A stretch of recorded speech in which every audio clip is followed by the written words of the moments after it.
모두가 이스라엘을 싫어하게 된 계기인 3차 중동전쟁을 아시나요?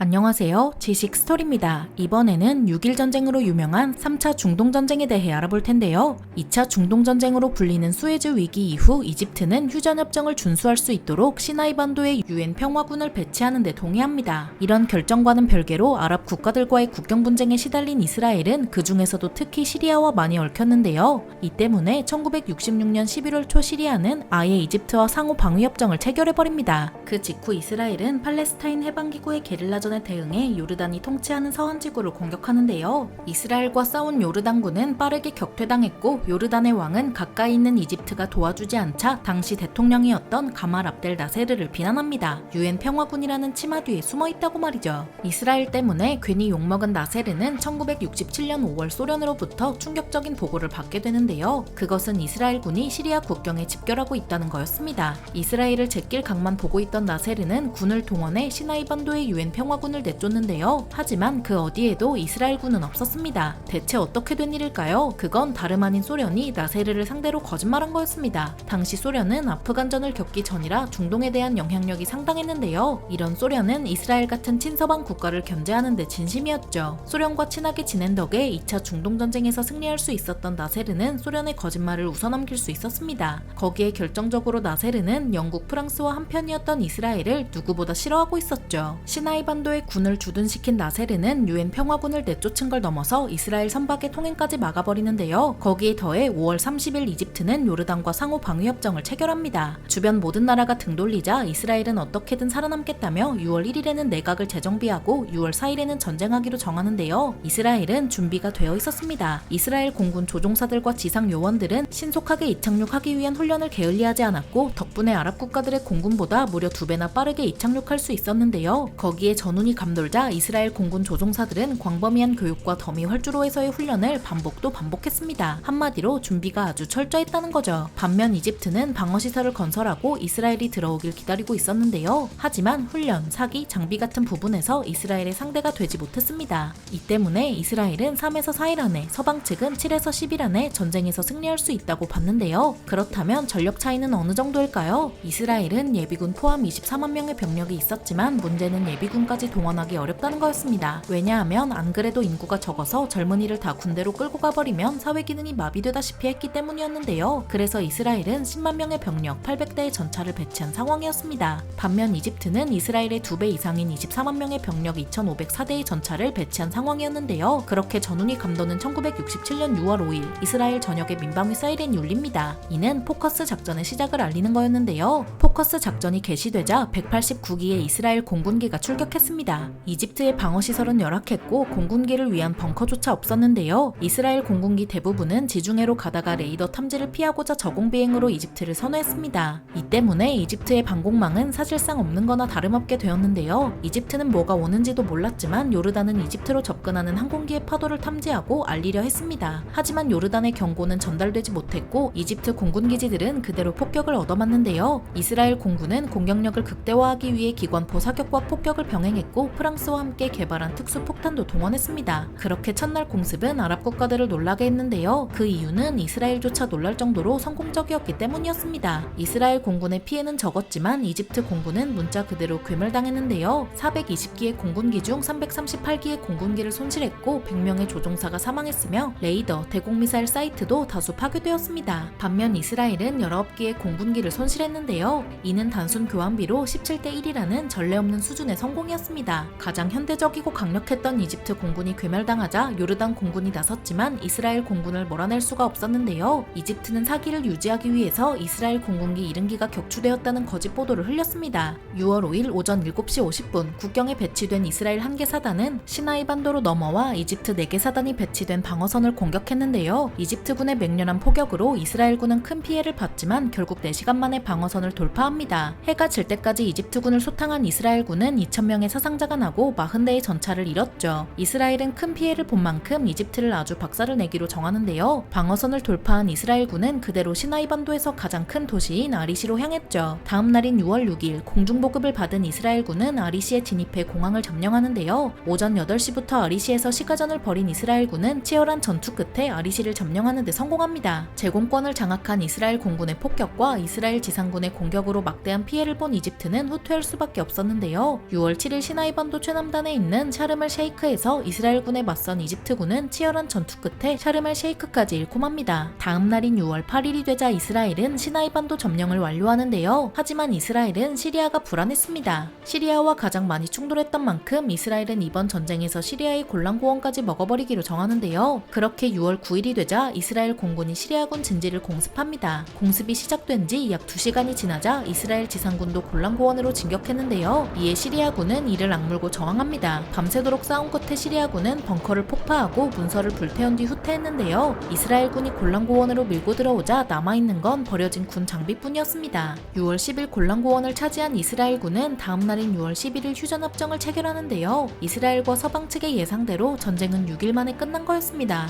6일 동안의 전쟁으로 이스라엘은 사망 776명에서 983명에 부상 4,517명, 포로 15명의 피해를 봤는데요. 또 이집트는 대군을 동원했던 만큼 사망 및 실종 9,800에서 15,000명에 포로 4,338명의 피해를 봤습니다. 겨우 6일 만에 이 정도 피해라니 양국이 얼마나 치열하게 싸웠는지 알 수 있죠. 하지만 이스라엘은 전쟁사의 길이 남을 전과를 세운 만큼 아랍 국가들과 등지게 되었는데요. 특히 이스라엘이 동예루살렘을 점령하면서 팔레스타인과의 관계는 나빠졌습니다. 이스라엘 온건파는 점령한 영토를 팔레스타인에 반환해야 한다고 주장했지만 이는 받아들여지지 않았는데요. 또한 팔레스타인의 영토인 요르단강 서안도 3차 중동전쟁 때 이스라엘이 점령하더니 세 구역으로 나눠버렸는데요.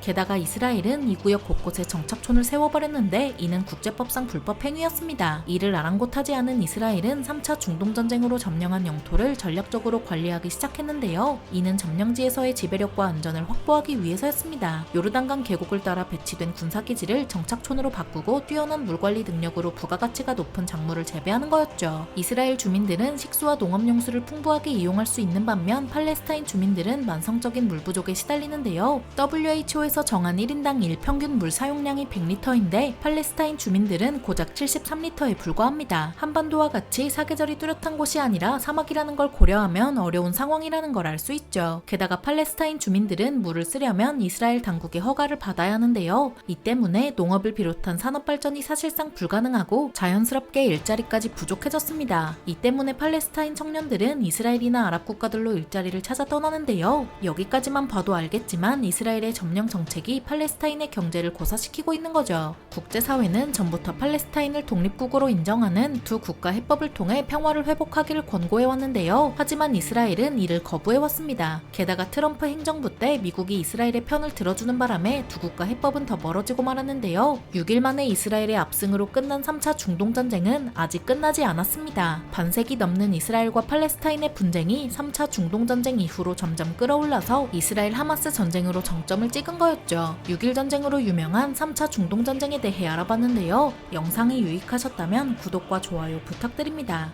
감사합니다. 지식스토리였습니다.